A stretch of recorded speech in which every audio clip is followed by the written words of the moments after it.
तो ये आस्था का महाकुंभ है, ये प्रकृति का महाकुंभ भी है, क्योंकि इसमें प्रकृति की गोद में बैठकर प्रकृति के साथ प्रकृति की पूजा की जाती है।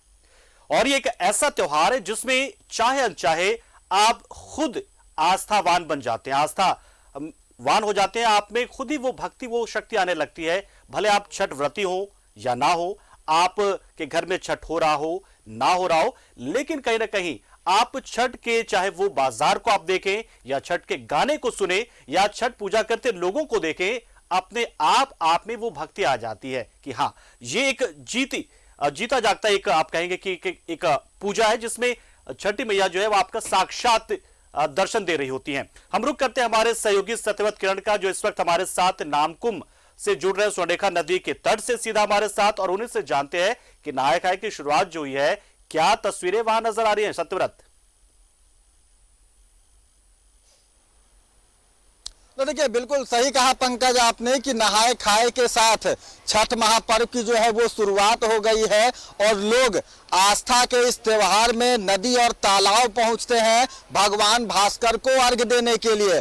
फिलहाल जो लोग हैं वो छठ घाट पहुंचेंगे, लेकिन अभी उसमें विलंब है। लेकिन बात करें राजधानी रांची के लगभग सभी तालाब की जो है वो साफ सफाई कर ली गई है। और मैं इस वक्त रांची के सबसे प्रसिद्ध स्वर्णरेखा नदी घाट के पास हूं और आप देखिए कि यहाँ पर आयोजकों के द्वारा जो है वो काफी धूमधाम से छठ महापर्व जो है वो मनाया जाता है। और स्वर्णरेखा नदी के इस छठ घाट पर हजारों की संख्या में जो छठी मैया के भक्त हैं, भगवान भास्कर के जो उपासक हैं, वो पहुंचते हैं भगवान भास्कर को अर्घ्य देने के लिए।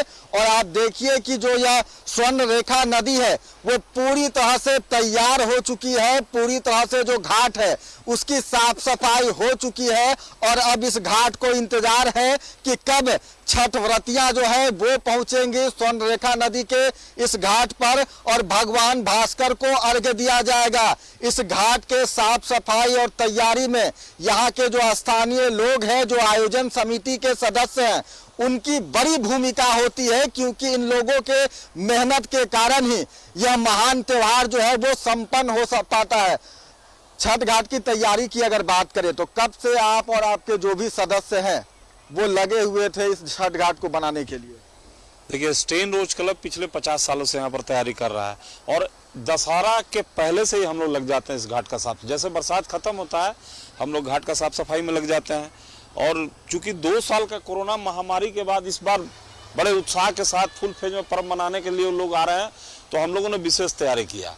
जो फूल हम लोग पहले करते थे, फूलों की विशेष सजावट होगी, पूरी विद्युत सजा होगी, भजन संध्या का आयोजन हमने किया है सोमवार के दिन। और जो टापू दिखाना चाहूँ मैं, वो देखिए उस पर भगवान शंकर की मूर्ति रहेगी जिनके जटा से गंगा की धारा बहता हुआ दिखाई देगा। फिर वो सामने हम लोग मसाल बना रहे हैं, जो दूर से दिखाई देगा कि एक बड़ा मसाल बन रहा है। साथ ही साथ भगवान भास्कर की प्रतिमा हम लोग यहाँ पर स्थापित करेंगे। कल प्राण प्रतिष्ठा होगा और हमारे जो भी मुख्य अतिथि हैं उनके द्वारा कल इसका उद्घाटन भी होगा। बिल्कुल शुद्धता का प्रतीक माना जाता है छठ महात्योहार।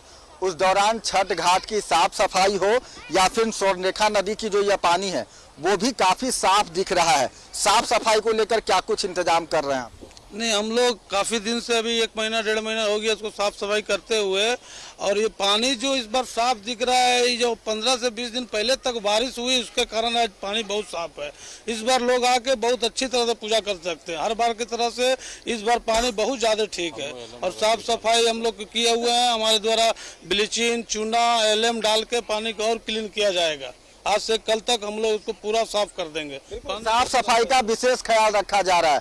स्वर्णरेखा नदी के इस घाट की अगर बात करें तो कहां से जो छठ व्रतियां हैं वो पहुंचती हैं इस घाट पर भगवान भास्कर को अर्घ्य देने के लिए? ये पूरे रांची शहर से लोग आते हैं, अलग अलग जगह से, बूटी मोड़, बरियातू, रातू रोड, सब जगह के लोग यहाँ पर आते हैं। और हर साल सबको आस्था रहता है यहाँ से और सब उम्मीद करते हैं कि हम लोग सारी व्यवस्था बढ़िया करके रखें, इसलिए लोग यहाँ आते हैं और व्यवस्था दिया जाता है उनको, तो वो काम करके देखते हैं।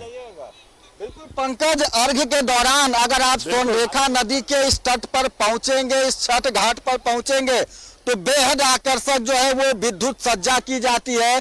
भगवान भास्कर की जो है वो हम देख पा रहे हैं कि किस तरीके से यहाँ पर छठ घाट को साफ किया गया। लेकिन ये जो संदेश छठ से मिलेगा लोगों को, वो आत्मसात करे लोग कि सालों भर ये नदी स्वच्छ रहे, ये संदेश लेकर जाए तो शायद बात कुछ और होगी। हालांकि फिलहाल तमाम लोग छठ की तैयारी में जुटे हुए, ये बात हम ना करें तो बेहतर, लेकिन संदेश यहां से जाना चाहिए क्योंकि प्रकृति यही तो कहती है कि आप हमें साफ रखिए।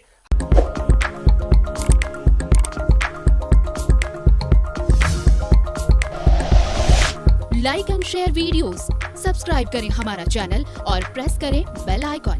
News 11 भारत, सच है तो दिखेगा।